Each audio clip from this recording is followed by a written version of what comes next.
up, though, y'all? I go by the vainglorious one, Uncle Vic, but I'm sure you know that by now. You're now tuning into the Weekend Rap. Figured I would come here every week and try to drop a show that's more pop culture friendly. Rants has gotten too ranty. I don't really have time on rants to talk about music and specify the things that happen in the industry specifically. So that's what the Weekend Rap is. Think MTV's Weekend Rock. Think that if you were of age to be outside then or inside to know what was happening. We just gonna talk about some pop culture things real quick. I don't have a lot this week because I'm going off the cuff. I just wanted to come here and talk about J. Cole, honestly. Jordan, Brand, I tweeted y'all twice. So I got one more time for me to tweet y'all and not have an answer on when y'all plan on releasing these Rwandan Patriots jerseys. Now, I feel like Puma should make them anyway so we can rock them with the Dreamers. I know some of y'all like the brand switch. I wasn't raised in that era. I'm not wearing no Jordan, no Puma. I got to figure that out. But, yeah, man. Come on, Jordan Brand. Make a jersey.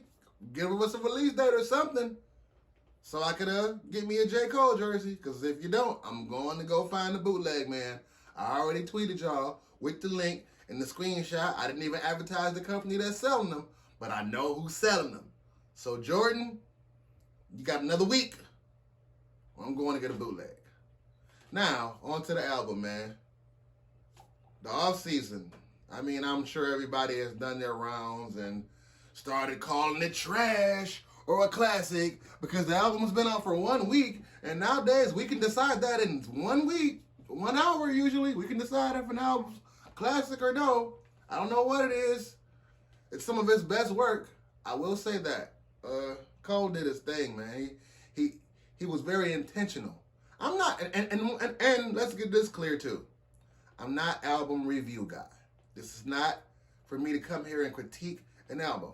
I think that's a problem with a lot of social media and all of that stuff anyway, but then I don't want to get into that because then it becomes Uncle Vic Rants, and this is not Uncle Vic Rants, but everybody's a critic. Everybody can tell you how to do it. They never did it. Hey, salute ho. Even though that's a regular saying, because nowadays you can't say anything without it being bit from somewhere. But no idea is original anyway. But Cole has, once again, he's shown us. And it looked like he stole some of you niggas' joy, man. A lot of you niggas is unhappy. I saw it. I seen it. You niggas was unhappy. He finally got different production.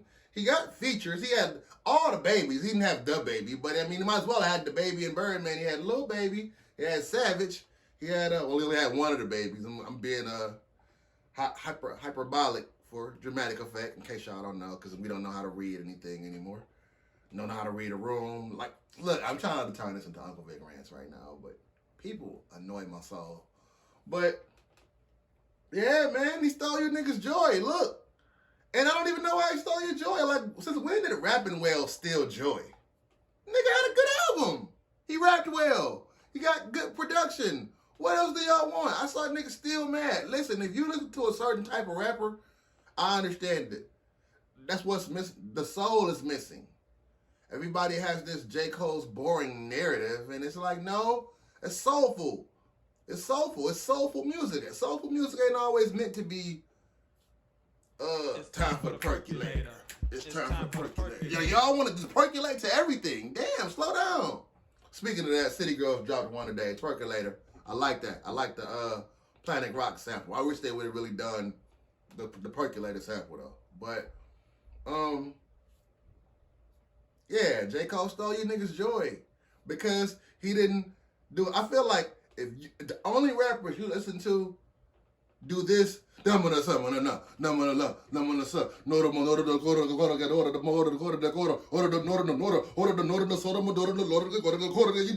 listen to them niggas, and nothing's wrong with them, but if that's your cup of tea, you can't critique J. Cole. Because you don't want a nigga who writes bars or introspection or, you know, speak from a certain or just talk about real shit.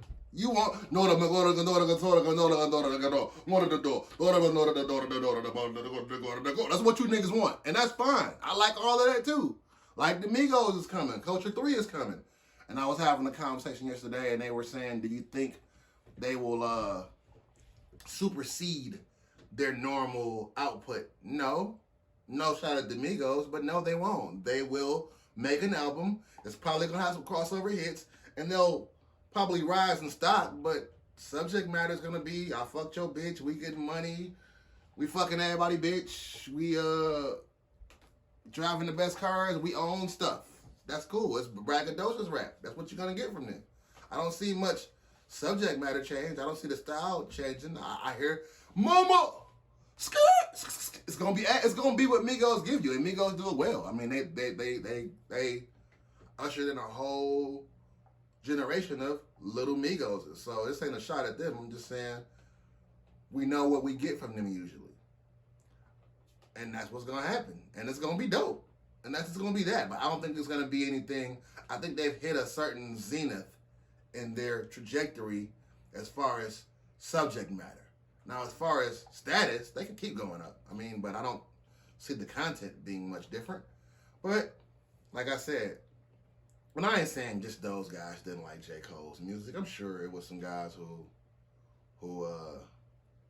lyrical miracle guys who didn't like it. I mean, everything ain't for everybody. But Cole put out he put out a solid album.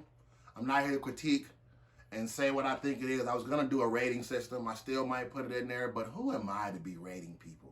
Who are any of y'all to be rating people? A lot of you niggas can't write a dope 16. And that's that. But stop. J. Cole stole you niggas joy for rapping well. That was my point. What else is there to talk about? Oh, before I get off Cole, I saw somebody's famous tweet, album of the year, and everybody was like, album of the year, and what is it, May? April? I don't even know what is it, May? I think. Yeah, it is May. What else came out? Not to say it like nothing else came out. We know we had Conway, Vinny Paz. I don't know how to say that man's name. That's a dope. I mean, it's T Grizzly. Not to say no artists came out, but the album of the year, like, there's not much to contend with. Honestly.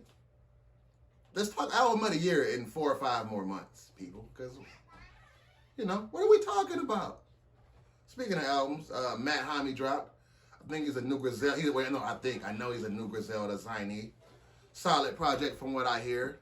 Benny the Butcher and Black Soprano family put out Trust the Sopranos. That just dropped today. You know, it's music dropping. We're in that season. I think we're almost outside again, people. So, but as far as album of the year, too soon. There isn't much to talk about. Before I get out of here and off this stuff, I feel like I was going to put this in a rant topic, but I guess you could put this in a pop cultural text because Kwame Brown is on fire right now. He got the album of the year. Kwame Brown is the hottest. Kwame Brown is the GOAT right now. For you who don't know who Kwame Brown is the #1 draft pick for the Washington Wizards. I don't remember what draft class that is, but he came in when Jordan was coming out of retirement. And he had a solid career, 12 years in the NBA. Nothing to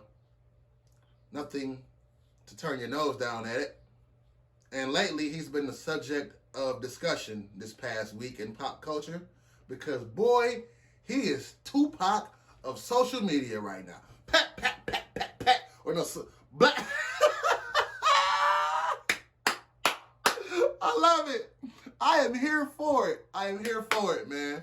I support Kwame Brown. Now, I don't want to pick sides because his adversarial peers would be Charlemagne the God from the Breakfast Club and the guys from All the Smoke, Matt Barnes and Steven Jackson, man. They're signed to Charlemagne's network, right? So they had an episode with Gilbert Arenas where Gilbert Arenas was a former teammate of Kwame's, and they were speaking about his time, Kwame's time in Washington with MJ and his traumas and his mental awareness and all of that. And, you know, Kwame took offense to it. And he stepped out there to defend himself. And at first, I said, you know what? Maybe he being a little too over emotional, man. I get it. They haven't, you know. Because they've been talking about this man for 20 years. And he been, well, not 20 years exactly. Once again, hyperbolic exaggeration. But they've been talking about this man for 20 years. And he been off in his retirement on his land, farming, doing whatever he's doing, going live on his page from time to time, talking about different issues. And I had to think about how I was going to talk about this, because when we started talking about it in my group chat, they were saying, no, people saying he's MAGA. People saying he is in support for the murder of Breonna Taylor. And I'm like, I had to go do my research, my due diligence. And I saw the video he said, and I could understand how people could perceive it that way, because we live in an era where everything is perception. Perception over fact that's the criteria today. We also busy worried about perception and weaponizing our words and our human highlight reel of social media to make the next person look bad, or to dehumanize the next person. And he stood up and he spoke, and I'm like, it's not gonna look good. It's a little emotional. People might, it looks away. So now I knew that once he said his piece, I went to Breakfast Club the next day. Pew! Ain't nothing faster than a pew. I was trying to get there. I couldn't wait to hear what Charlamagne had to say, because I knew that Charlamagne was going to speak up for his boys. They signed to his network, Black Effect, them his guys. I knew he was going to speak up for that. Now, what I didn't like was what he said.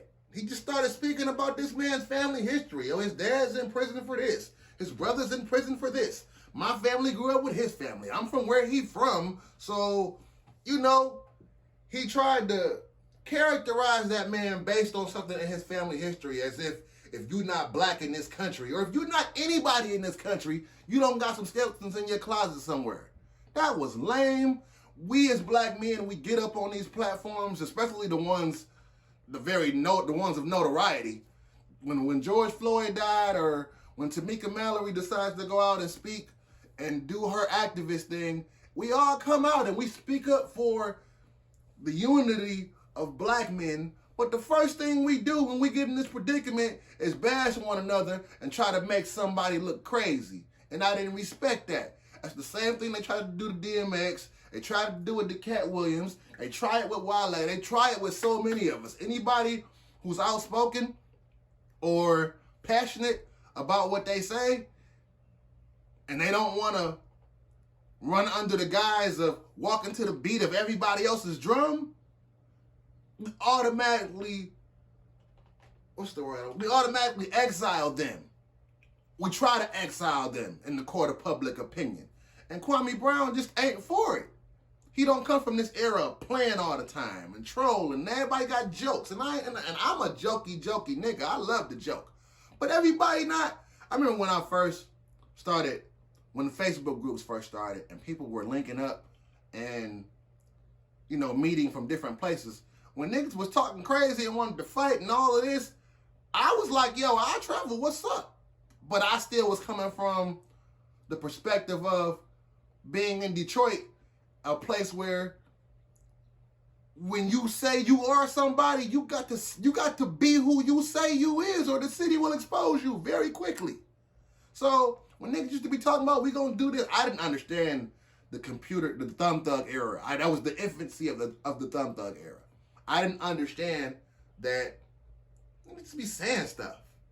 He not from that era where he know niggas is playing. And he spoke to Jamel Hill, because Jamel Hill said, I choose violence. I think Charlamagne said it as well. Kwame don't understand that lingo. You see, he's still coming on his videos, singing old rap songs, old references. He talk like my grandma, like my uncles. He come from that era of old school. We not playing. You see how he keep talking to you young punks? He giving you that type of energy because that's what he from. They want to make him look crazy because a lot of what he's saying is accurate. And I didn't agree with him talking about Matt Burns' wife and Derek Fisher or Charlemagne's alleged rape case or any of that. But they started it. He came out and tried to do damage control before that man had anything to say about him, talking about his family and charges and all that. And you don't do, like I said, and I'm not hating on, look, man, hold on. Look, before I get into this, because I love Charlotte, man. I love all these guys. I ain't taking sides. Like, I know, when I say I love, I show my love, man. Look at this. Look, I'm not playing. This is support, bro. I fuck with Charlotte. It's support. But a spade, and real is real. And that man was wrong for getting that they're talking about that man's family history like that, especially in the legal. That was drop snitching, even if them people have already been convicted. Come on, bro. Y'all can't vilify 6ix9ine for all the stuff 6ix9ine do and then get on Breakfast Club and start talking about this man's family history, trying to do damage control because he getting at your mans. I ain't saying don't take your shots, defend your mans, but it's a way to do that. And you didn't do it the man way. That was some James St. Patrick shit. But we in an era where people champion people like James St. Patrick, you know, being a dope boy and the killer, but using the law at the same time. That's that weak. That's how I got locked up. Dealing with somebody who wanted to be street on one side, then use the law at the same time. Nah, man. I don't respect that. That's lame. That's weird. That's lame. That's lame. I don't care how nobody cut that. I was just talking about lame stuff last week, and I know it's subjective and all that. Some people champion that, but over here in Uncle Vic's world, we don't champion that. But a spade. And that man ain't said nothing that I seen to be wrong, and he proving them all right. He proving what he's saying is right, because everybody trying to cease and desist, and they're trying to shut him up. They're trying to make him look crazy. That man ain't crazy. Because his dialogue is colorful, and because he cussing, and he calling y'all a bunch of bitches and hoes and young punks and all that. Now they want to say no, because he doesn't want to speak, because he doesn't want to articulate and pontificate and magnanimous and altruistic, like, because he don't want to do that. Y'all trying to make him look crazy like he ignorant because he speak broken English. Ain't nothing wrong with that man and what he's saying. He ain't crazy. I'm in support of it. I just know I'm in support of this energy. Come on, we need more of this. We need, because everybody trying to present this human highlight reel and use their dialect to deflect they bullshit. Point blank period. And dehumanize other people and villainize people when they want to make that man look like a villain. But from what I see, he ain't said nothing wrong. And I ain't side picking, but a spade on that one. So I just hope that whatever he's doing with his new platform, it doesn't continue to be him going back and forth with them, because eventually this will get old. We won't care about this in a week. This will get old. And once the dramatized effect disappears, I would like to see what other content he brings forth as far as speaking, because he's very entertaining. He's very entertaining. And I'm not here to speak for nobody, critique anything. I'm not judging none of these people in such a situation, but I see what I see, and a spade is a spade. And if y'all don't think that they're delineating this story to make him look like some